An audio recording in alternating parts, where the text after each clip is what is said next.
Tulisan komika Muhatkli Aco yang menceritakan sejumlah persoalan di apartemennya pada blok pribadinya berbuntut panjang, saudara. Pengelola apartemen Green Pramuka City, tempat tinggal Aco, tidak terima dengan kritikan itu dan melaporkannya ke polisi. Aco pun kini jadi tersangka dan siap untuk dihadirkan di pengadilan untuk kasusnya. Apa yang harus diperhatikan pengguna internet saat menyampaikan kritiknya? Kita akan berbincang dengan Direktur LBH Pers yang juga kuasa hukum Muhatkli atau Aco, Nawawi Baharudin, dan pendiri literasi.org yang concern atau peduli membantu meningkatkan literasi media sosial, Nukman Lutfi. Selamat petang Bapak. Pak Nukman. Selamat petang Mas. Saya ke Pak Nawawi dulu. Pak Nawawi, Baik. sesungguhnya duduk kasus seperti apa sih? Apa yang Aco lakukan di blog itu?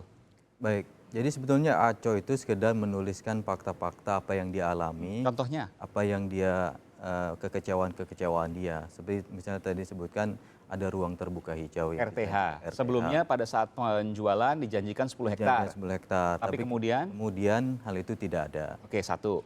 Yang kedua soal sertifikat yang dijanjikan 2 tahun tadi, kemudian juga sampai saat ini belum dia terima. Sampai saat ini belum terima sertifikat. Terima. Oke. Soal perparkiran yang harus ada pembayaran juga di luar. Padahal tidak dijanjikan sebelumnya dan tidak ada komunikasi, tidak ada diskusi sebelumnya dengan penghuni. Betul. Nah, yang ketiga soal biaya renovasi yang juga harus sesuai dengan yang diatur sama si pengembang itu sendiri. Artinya sepihak lah gitu. Ada sepihak.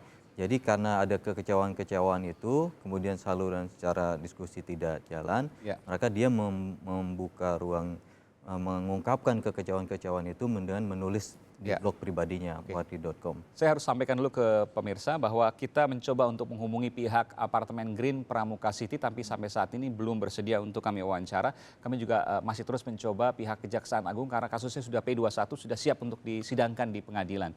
Saya lanjutkan. Jadi yang mana kemudian yang dianggap Aco benar dan dianggap salah oleh Green Pramuka City? Itulah yang masalahnya. Menurut kita apa yang diungkapkan oleh Aco itu sebetulnya bukan kasus pidana, tidak ada kasus pencemaran nama baik. Kalau pencemaran nama baik kan ada polisi mengatakan bahwa apa yang dikatakan Aco tidak sesuai dengan kenyataan. Artinya Aco berbohong di blog itu, betul? Tidak, justru apa yang diungkapkan itu ya betul sesuai dengan fakta, berbeda dengan sesuai yang dia diperjanjikan.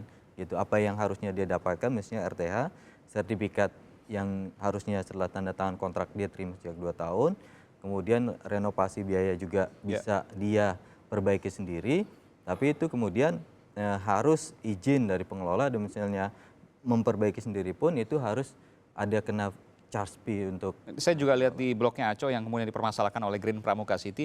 Aco beberapa kali memang menampilkan bukti ya bahwa apa yang contoh misalnya RTH, ruang terbuka hijau, pada saat pembelian, pada saat promosi dikatakan 10 hektar, tapi pada waktu ini tidak terjadi seperti itu. Tidak ada 10 hektar. Dan kemudian Aco menampilkan janji pada saat sebelum apartemen itu dibangun. Betul. Ya itulah apa yang dijanjikan. Sebetulnya kan dalam konsep hukum perdata harusnya dipenuhi. Kasus ini jalan kapan? Sebetulnya ini kan 2015 ya? 2015 dia membuat tulisannya itu di blog pribadinya 8 Maret 2015. Tapi kemudian dilaporkan oleh pihak pengembang itu pada 5 November 2015. Kemudian pihak kepolisian baru melakukan proses pemanggilan ke Aco sebagai saksi pada 26 April 2017. Jadi memang ada jeda waktu sangat lama. Ada apa itu? Itulah masalahnya. Kenapa selama ini nggak pernah dipanggil? Selama dalam proses setelah laporan sampai ada panggilan resmi. Jadi 8 November itu, tadi November 2015. 5 November 2015. 5 November 2012 sampai April 2017 tidak pernah ada pemanggilan kecuali April itu nanti? Iya, kecuali pada tanggal 26 April 2017. Itu pemanggilan pertama kali sebagai saksi. Nah, kemudian ada panggilan lagi pada 9 Juni 2017 sudah sebagai tersangka. Jadi ini ngebut nih setelah April, selang 2 bulan Juni, ya. Kemudian memang penyidik menganjurkan kepada Aco untuk proses mediasi kepada si pengembang. Kemudian dia mengirim surat. Sebelum penetapan tersangka itu ya? Sebelum sudah tersangka. Setelah Juni diusulkan untuk mediasi dengan pengembang. Dia menulis surat permohonan mediasi ke pengembang pada tanggal 22 Juni, tapi tidak ada jawaban. Kemudian pada tanggal 2 Juli si Aco ini dia telepon ke kuasa hukumnya, kemudian di situ ada kepastian ditolak. Dia pihak pengembang menolak untuk mediasi. Artinya melanjutkan ini ke pengadilan? Untuk pengadilan. Nah pada tanggal 17 Juli Ahok kemudian dipanggil lagi sebagai tersangka untuk sidik jari dan foto sebagai tersangka. Dan besok sebetulnya kasusnya akan dilimpahkan ke Kejaksaan Negeri Jakarta Pusat. P21. Sudah P21. P21 di kejaksaan atau P21 di polisi? Di Kejaksaan. Kejaksaan Negeri. Kok baru mau diajukan kejaksaan, maksudnya gimana?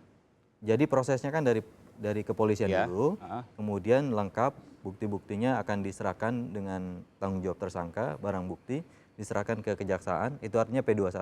Oke. Nanti segala sesuatunya sudah menjadi kewajiban jaksa untuk mempersiapkan dakwaan. Artinya P21-nya ini sampai hari ini belum?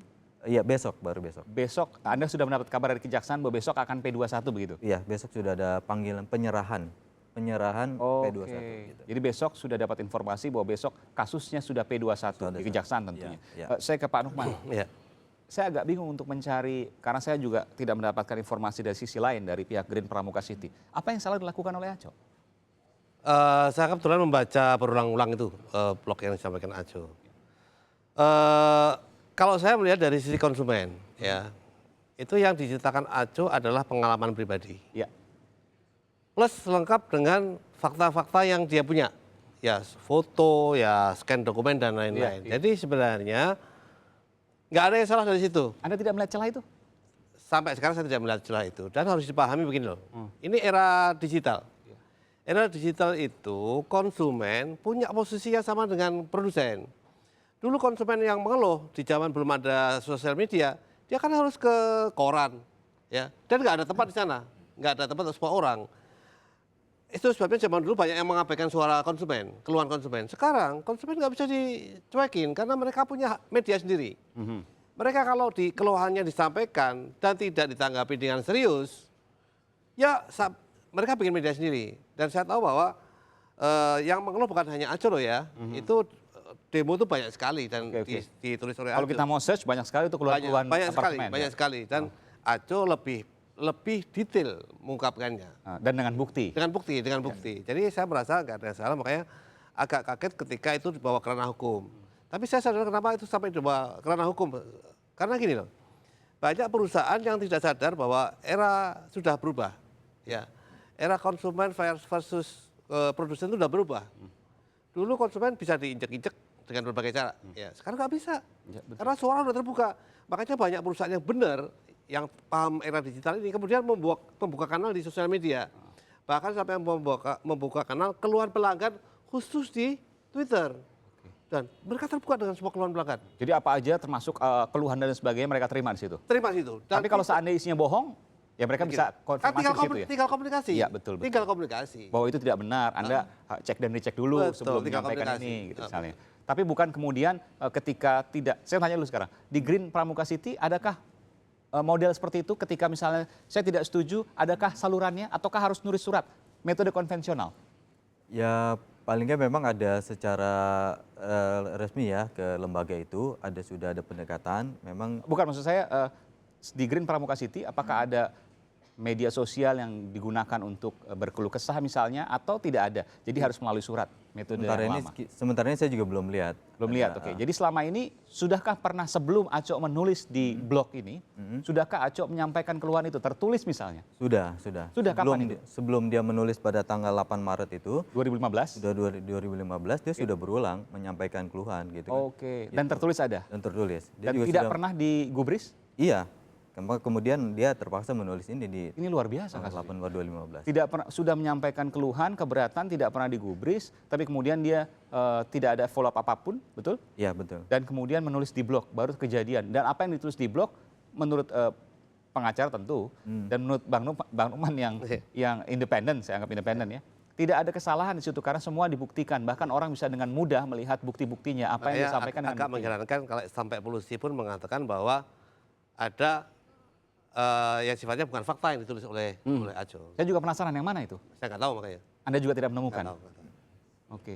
Jadi ini pengadilan yang biar memutuskan lah. Iya. Sayangnya sekali lagi saudara kami tidak mendapatkan informasi dari pihak Green Pramuka City. Kami sudah coba untuk mengundang di dialog kali ini, tapi kami belum berhasil atau yang bersangkutan tidak bersedia sementara ini diwawancara di Kompas Petang, Kompas TV. Tapi saya ingin tahu apa yang bisa dipelajari Pak Nukman dari kejadian ini.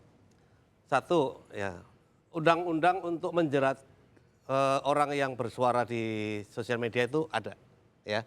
Ada undang-undang ITE mengenai pencemaran nama baik, ada undang KUHP untuk fitnah dan lain-lain. Ya. Itu ada. Dan kita harus sadar betul ketika kita bicara di media sosial ada hukum yang bisa menjegal kita, gitu Betul. ya.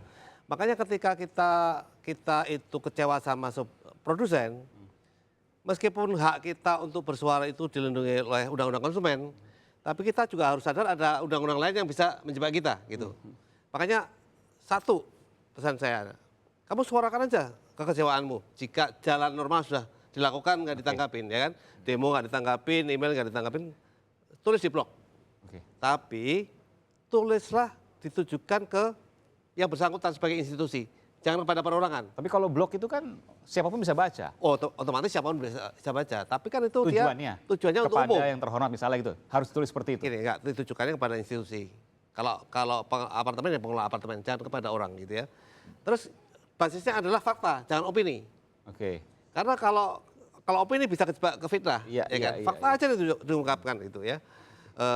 Terus jangan gini, kasus rumah sakit Omni dulu Iya, sama iya. berita itu menjadi heboh dan berita masuk penjara karena dia menyebut nama dokter. Ya. Ya, makanya dalam hal ini jangan pernah menyebut nama. Karena apa? Karena undang-undang pencemaran nama baik itu hanya berlaku untuk perorangan, Individu. individu. Nah, makanya Aco agak heran saya kok dikenain pencemaran nama baik. Padahal tidak ada nama orang. Enggak gitu. ada nama baik di situ. Iya, gitu. iya, iya. Hati-hati dengan itu. Nggak usah Jadi nggak nyebut. bisa nama baik pengembang, nggak bisa juga. Nggak bisa. Pengembang nggak punya nama baik. PT nggak. Nggak bisa. Oke. Nggak bisa. Udah revisi yang terbaru undang-undang ITE itu hanya Harus berlaku individu. untuk individu. Oke, jadi kalau tadi saya simpulkan, kalau mau nulis harus hati-hati dan nulisnya itu spesifik, fakta dan surat kepada, katakanlah misalnya surat yang pernah disampaikan kepada pengembang misalnya. Pengembang. Tapi surat itu karena tidak ditanggapi kemudian taruh di blog. Ya. Oke, baik. Terima kasih. Tanya dibikin di blog. Ya, waktu terbatas. Nanti kita tunggu hasilnya. Besok kami akan terus memantau kasus ini. Baik. Terima kasih Bung Nawai telah memberikan informasi di Kompas Petang. Besok Baik. kami juga akan memberitakan hal yang sama. Termasuk juga terima kasih Bung Nuhman telah memberikan informasinya terkait dengan bagaimana trik untuk melaporkan atau berkeluh kesah di media sosial. Baik.